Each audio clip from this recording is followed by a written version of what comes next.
Sinister disappearances, terrifying monsters, and secret government bases await on this adventure through the mystifying and deadly Alaska Triangle. Are you sure you're ready to start this exploration?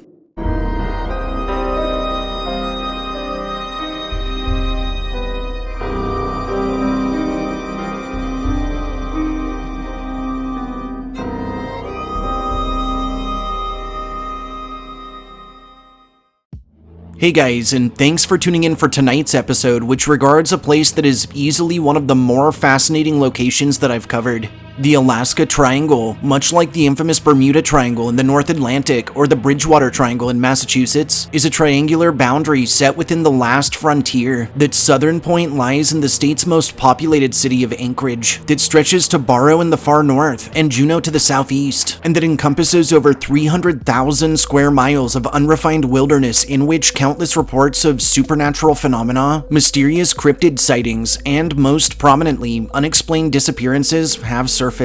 Let's jump right in. Historically, predating European settlement, lands now holding the Triangle's largest city of Anchorage played host to a range of tribes native to the region for thousands of years, most notably to the Dena'ina Athabascan people and to the village of Eklutna, who utilized the inlet not only as their home, but as a place of plentiful hunting and fishing opportunities. Much later, through the 1700s, British explorer Captain James Cook is documented amongst the first European explorers to map and chart the region in his quest to find the fabled Northwest Passage, which was intended to provide Europe with a route to the Pacific that was more direct than the previous Northeast Passage through Asia, or than having to sail all the way around South America. And after weeks of relentlessly harsh weather, he would take refuge in an inlet between two landmarks he named as Cape Douglas and Mount St. Augustine, after which he spent 10 days exploring what is now recognized as the Cook Inlet, while his ship, the HMS Resolution, rested at a place called Anchor Point, right near modern-day Anchorage. During his expedition, one scout, William Bligh, would meet with the Dena'ina of Eklutna, who would break the news to the wary explorer that no passage existed here, forcing the troop to extend their journey elsewhere. Notably, as Cook sailed south to scout a river's arm within the inlet, he would run his ship aground and in a fluster would name this arm River Turnagain. Through the 19th century, Russian trading posts and agricultural communities would sprout up all along the Cook Inlet, and with them, smallpox would devastate the native populace. In 1867, Secretary of State William H. Seward would brokerage a deal to purchase Alaska from Imperial Russia for $7.2 million. And in 1888, gold was discovered right along the Turnagain Arm, resulting in an influx of prospectors and mining operations. In 1912, Alaska would be recognized as one of the organized incorporated territories of the U.S. In 1914, what was then known as Ship Creek was officially incorporated, though civilization had existed there for centuries past. In 1915, and at the request of Territorial Governor John Franklin Alexander Strong, Ship Creek was re-established as Alaska City, and on November 23rd of 1920, Alaska City would be re-established one more time as Anchorage. Over the years, and namely due to rail lines through the state, the population of Anchorage would absolutely boom, and a number of motions to officiate it as Alaska's capital were posed, though to date, all have been rejected. Situated almost 600 miles to the southeast of Anchorage lies the Alaska Triangle's second point and the capital city of the state, Juneau. Historically, lands now holding Juneau initially hosted the Auk and Taku tribes for thousands of years, who utilized the region for hunting and fishing through massive herring spawns. Through the Russian colonization of Alaska, strangely, the area of Juneau was never actually settled, mostly due to the fact that their expeditions only sparsely passed the Aleutian Islands and Kodiak at the furthest point. Incidentally, the first European to lay eyes on Juneau was the master of the discovery, Joseph Whidbey, while on George Vancouver's 1791-95 expedition, when, in 94, he spied the Gastineau Channel from the south, and later, from the west, though at the time, it was not traversable due to ice buildup.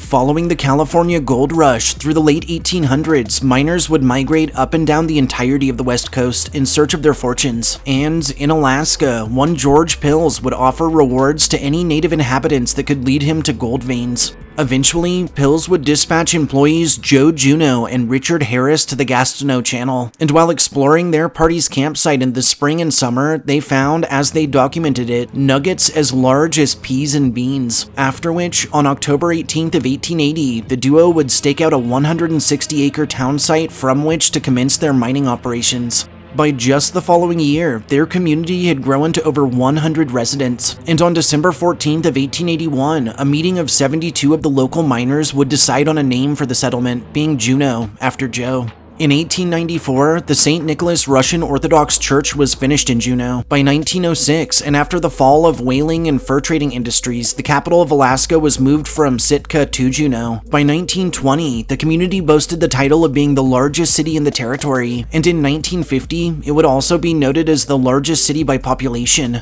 Following Alaska's statehood in 1959, Juneau's population bolstered, and in 1977, the construction of the Alaska Pipeline would result in increased funding for all of the last frontiers communities, Juneau included, though through the 1980s, growth would begin to slow for a time, before through the 21st century, it was expanded yet again through cruise ship travel and tourism. Oh, and as a bit of fun trivia, in 2010, Juneau was recognized as Playful City USA by Kaboom, in honor of it providing safe and enjoyable places for its children to play, and on April Fool's Day of 2016, Juneau was briefly renamed as Uno after the card game, in a joint promotion with Mattel in order to promote its new wild cards. The last point of the Alaska Triangle lands in the far north in Barrow or Utqiagvik, which some of you guys might recognize as the small town from the David Slade vampire horror movie starring Josh Hartnett, 30 Days of Night, in which the undead descend upon a remote town during a period of winter that sees no sunlight for a whole month.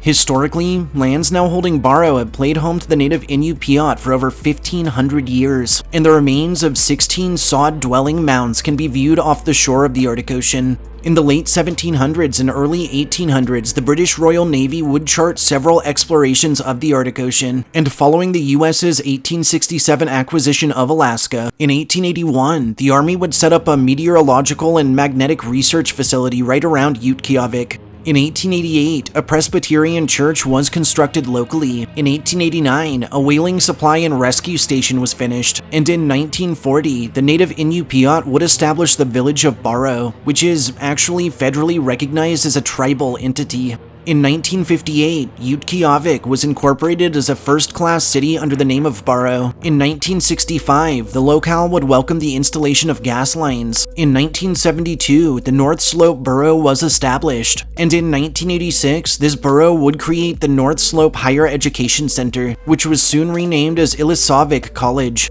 More recently, in 1988, Utqiagvik would gain international attention when 3 California gray whales were discovered trapped in ice just offshore, after which a Soviet icebreaker was used to free 2 of the majestic creatures, resulting in the 1989 publication Freeing the Whales and in the 2012 movie Big Miracle. The Alaska Triangle and its odd anomalies first came to light through the 1970s, when, in 1972, former House of Representatives members Thomas Hale Boggs and Nick Begich departed from Juneau en route to Anchorage. Eerily, their plane would never arrive at its destination, and what's more disturbing, there were no emergency transmissions nor were any remnants of the aircraft ever discovered, even after weeks of intensive search efforts. Only 4 years later, one Gary Frank Southerden of New York would embark on a hunting trip along the Porcupine River, and much like Boggs and Begich, would vanish entirely, drawing international attention. Following increased focus on these and other missing persons cases through the area, interested parties would begin digging through records spanning back to the founding of Alaska, and that's when they would discover something truly disturbing.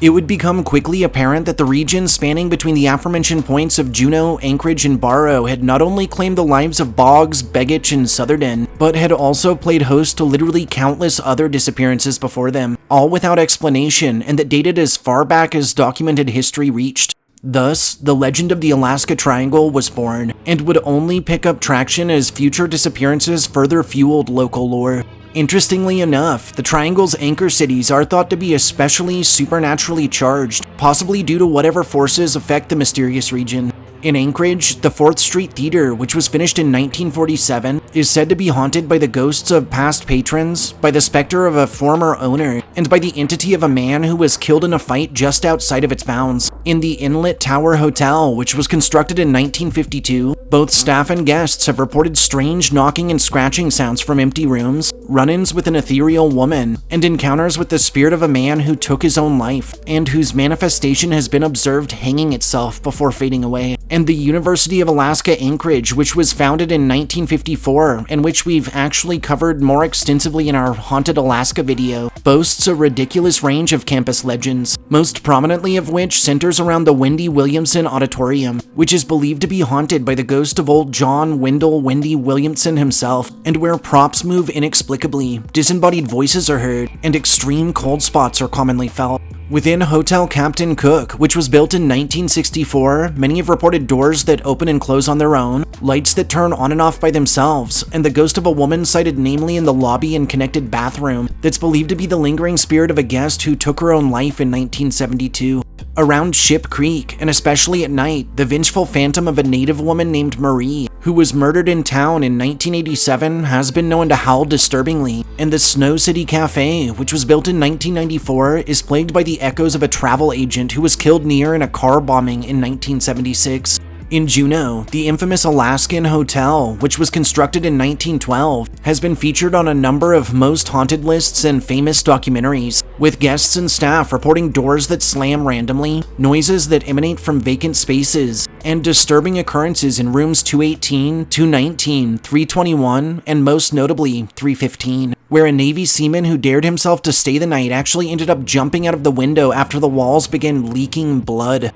As local legend has it, in the hotel's earlier days, a miner and his new bride arrived to Juneau and stayed at the Alaskan. Before this, husband was called away to a project that was spec'd to take just over 3 weeks. After months passed, the woman, fearing the worst, gave in to acting as one of the hotel's working girls to get by. However, when her husband, which as it turned out was very much alive, returned to find his wife sleeping around, he ended up murdering her right within the hotel, resulting in both of their restless spirits lingering. Finally, Barrow, which sits in one of the most remote places on Earth, has long been a conduit for native legends and tales of terrifying encounters, with locals and visitors alike reporting mysterious figures sighted in snowdrifts late at night, phantom ships that sail nearby waters, and strange music heard drifting on the winds over the barrens. From the time of more thorough documentation through the 70s, shockingly, over 20,000 people have gone missing from within the Alaska Triangle, leading to a host of theories as to the cause.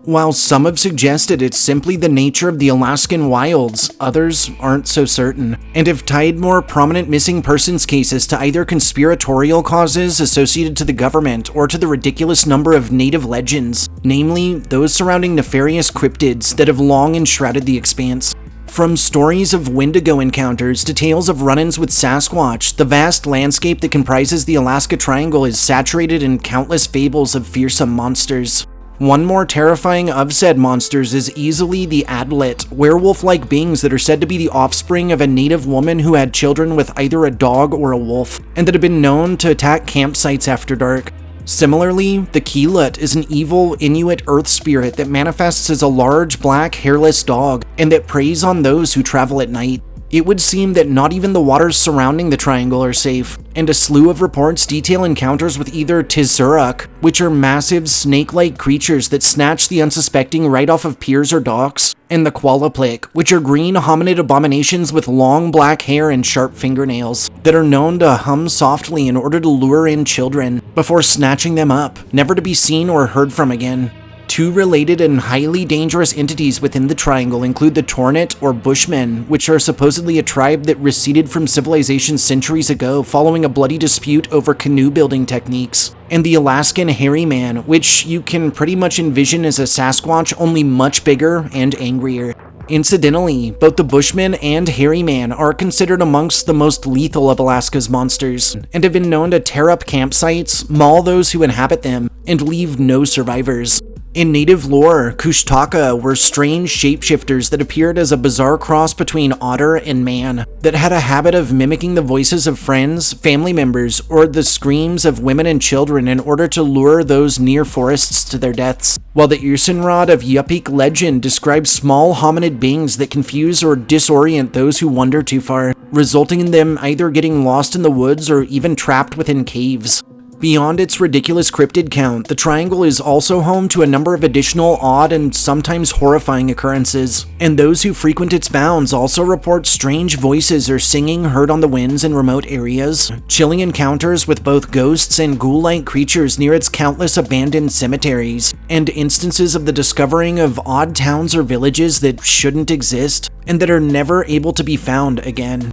Lastly, some of the most prominent legends surrounding the Triangle and its disappearances involve our very own government or extraterrestrial forces. Known as HARP, or the High Frequency Active Auroral Research Program, a secret base within the Triangle is said to hold the power to change the weather, disable satellites, and even control thought waves on a global scale. Notably, it's told that those loose ends that have stumbled across this site have been abducted not by nefarious creatures, but by men whose greatest fear is the exposure of their true power to this world. Additionally, Mount Hayes, which is the highest mountain point in the eastern Alaska Range, is rumored to hold a UFO base. Stories surrounding this base are so high profile that, through the 1940s and rather shockingly, they even attracted the efforts of the FBI. And through the 1990s, a former CIA remote viewer actually claimed it housed one of the largest alien bases not just on our planet, but in the galaxy. Around the impressive peak, many have reported odd lights in the sky that move at unnatural speeds or in strange directions, sightings of massive aircraft not of this world, and even full-on ground-based encounters with multiple races of extraterrestrials. With its ridiculous range of associated legends, ghost stories, and folklore, and its very real and very disturbing number of disappearances, the Alaska Triangle remains a region steeped in both intrigue and terror. From the phantoms that linger across its landscapes to encounters with terrifying monsters or extraterrestrials, its bounds are a mecca for the weird, otherworldly, and downright frightening. In an age where the whole of the Earth can be fit onto a phone screen, it's a place that reminds us why our largest state holds the title of being the last frontier, and that, despite our complex policing systems, the power of our military, and the efficiency of our search and rescue teams, what exists outside of our understanding of normal is only one wrong turn away, just waiting for us to misstep so it could swallow us up. Thanks for joining me in this exploration of the infamous Alaska Triangle. If you enjoyed hearing my histories and tales of terror, don't forget to subscribe to my channel, throw this upload a like, and share me with anyone you feel could use a good scare. Stay safe out there.